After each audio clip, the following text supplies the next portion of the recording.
Hi guys, my name is Imran Ketani and I have over 5 years of experience in server administration, network administration, virtualization and cloud computing. I am Microsoft certified trainer since 2016. I am very excited to welcome you all in this video series of AZ104 Microsoft Azure Administrator. Before starting AZ104, we will be discussing basics of cloud computing. Microsoft has done a fantastic job introducing AZ900, which is Azure Fundamentals. So, if you're completely new to cloud computing or Azure, AZ900 is for you. But if you have already experience in cloud, you may skip this video and start with the next video in series. Before wasting further more time, let's start the fundamentals of cloud computing. Let's discuss what actually cloud computing is. If you have ever wondered what cloud computing is, so here's the definition. In Microsoft's language, cloud computing is delivery of computing services over the internet. So now you may be wondering what computing services are. So computing services are nothing but servers, storage, databases, networking, analytics, and many more. So basically, Microsoft needs to say that you're putting your data over someone else's computer. In our scenario, we will be putting our data in Microsoft's data center, that is nothing but Azure. After discussing what cloud computing is, let's discuss why do we need cloud computing? Why should we migrate to cloud? Answers are pretty simple. In cloud, we have pay as you go model. Means we will only charge if we consume the service, and that option will lower my operating cost. As per the demand, I can scale up or scale down my resources. In other words, we are just renting our computing services. When we don't have the requirement of our resources, we can simply decommission them. So these are some benefits you get if you migrate to cloud. It's important to understand the financial benefits of cloud computing to the organization. So let's discuss the difference between capital expenditure and operational expenditure.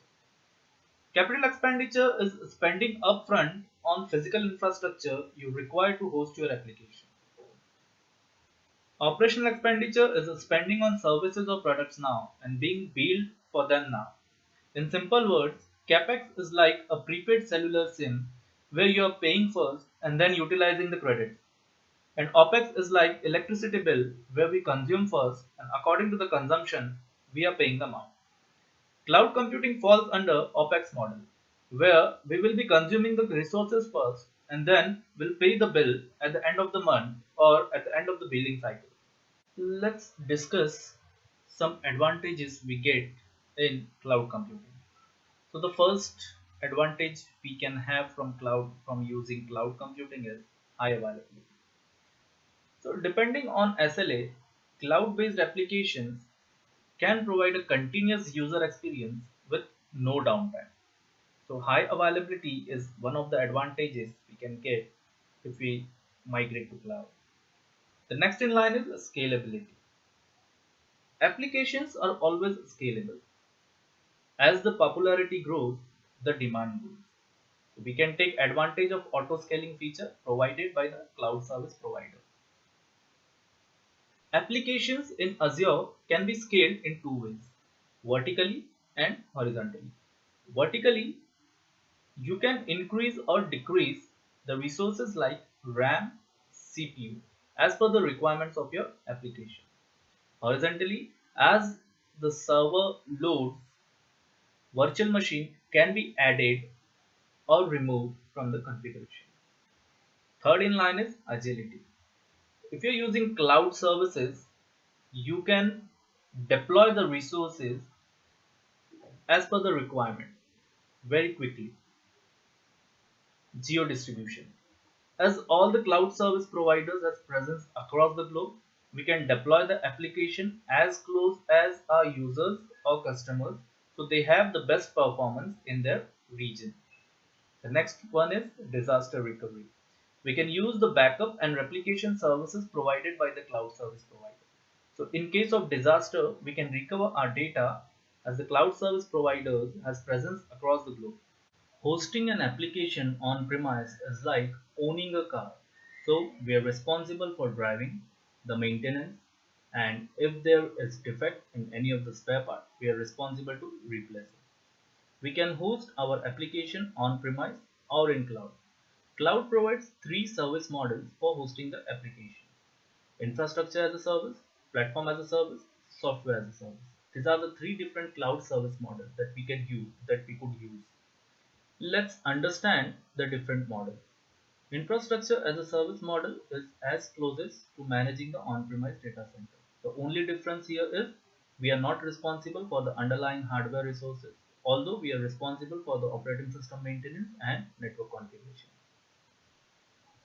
So, in our example of car, if we own a car, we are responsible for driving it, for maintaining it, and for the spare part.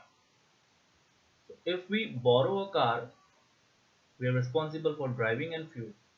We are not responsible for maintaining it. This is the responsibility of the car owner, right? So driving and filling the fuel is like OS maintenance and network configuration. So we are responsible for driving and fuel. Next service model is platform as a service model. This is like one step ahead of infrastructure as a service. Here, cloud service provider is also responsible for the OS maintenance and network configuration. We as a customer needs to deploy the application in this managed service. So in our example of car, PaaS is like renting a car, but here the owner is providing you with the fuel, and we are only responsible for driving the car. Software as a service manages all aspects of the application environment. So in our example of car, SaaS can be like Ola or Uber, where we will pay an amount to reach the destination. We are not responsible for maintenance, for driving, or for anything related to the car. Shared responsibility. Let's share the responsibility. The shared responsibility model ensures cloud workloads are run securely and in a well managed way. For some aspects, cloud providers are responsible, and for other, customers are responsible. So, if you are hosting your applications on premises, you are responsible for everything from networking till applications. You're responsible for everything. But if you move to cloud and you're using infrastructure as a service model, you are responsible for operating systems, for the middleware, for the runtime, for the storage, and for the applications. But for all the hardware resources and for the virtualization software, the cloud provider is responsible. If you're moving to platform as a service, you are only responsible for applications, for your application and the storage required for that application. Similarly, if you're using any software as a service, then you aren't responsible for anything, but you are responsible for creating the users and managing the users. So on premises, everything is your responsibility. For IaaS operating system, and after that, all is your responsibility. If you're using a platform as a service, you're responsible for application and data storage. And if you're using software as a service, you're responsible for the users and the groups. So what is the example for software as a service? Office 365, Salesforce.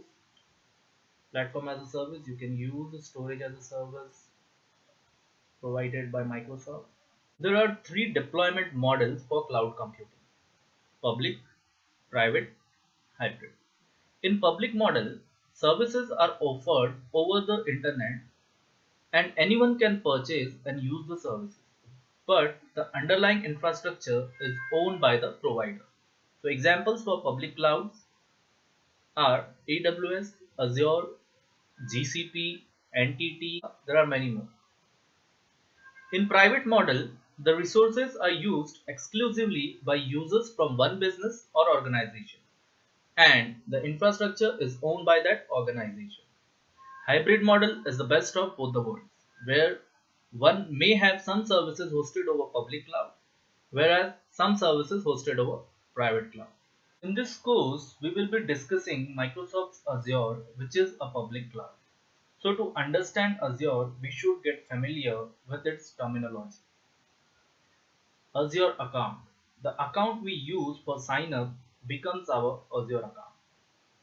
Subscription. To create and use services we need Azure subscription. Subscription is nothing but the billing entity. If you have subscription, we may create the Azure services. Resource group. A resource group is a logical container which will contain the resources. Whenever we are creating a resource in Azure, we have to specify which resource group will hold the resource. And if you delete a resource group, all the resources contained in that resource group will be deleted. Resource can be defined as a service offering by Azure. For example, Azure Virtual Machine, Virtual Network, etc. etc. Management groups are a way to organize multiple subscriptions as a single entity so that we can apply governance controls such as Azure policies and role-based access control. An Azure region is a set of data centers deployed within a latency defined perimeter. It is nothing but the geographical area where the data center resides.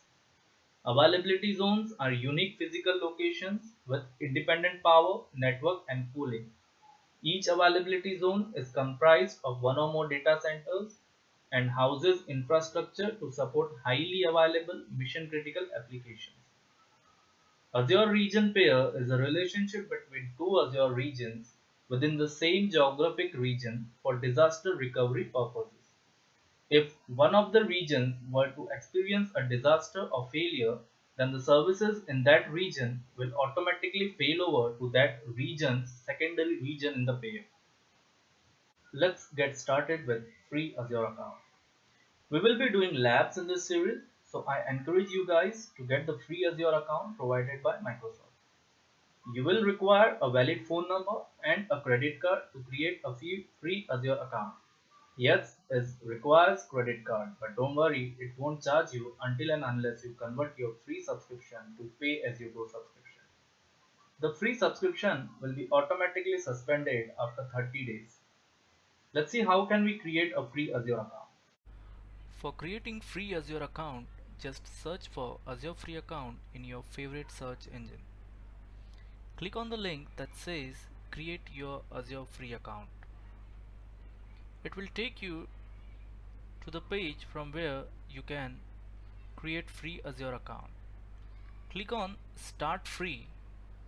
If you have Microsoft account, you're free to use it, or you can create it if you don't have one. In the next page, enter your Microsoft's email ID and password. That will allow you to use free Azure services. After entering valid email ID and password, you'll have to provide your cell phone number and choose one of the two options, either text or call, where you will be receiving a one-time PIN. Once you enter the OTP, then you must enter the credit card details. Don't worry, Microsoft won't charge you. Once the credit expires, they'll ask you if you want to continue with pay as you go. If you do, you'll only pay if you use more than the free amounts of services. I hope this has been informative for you. Thank you for watching.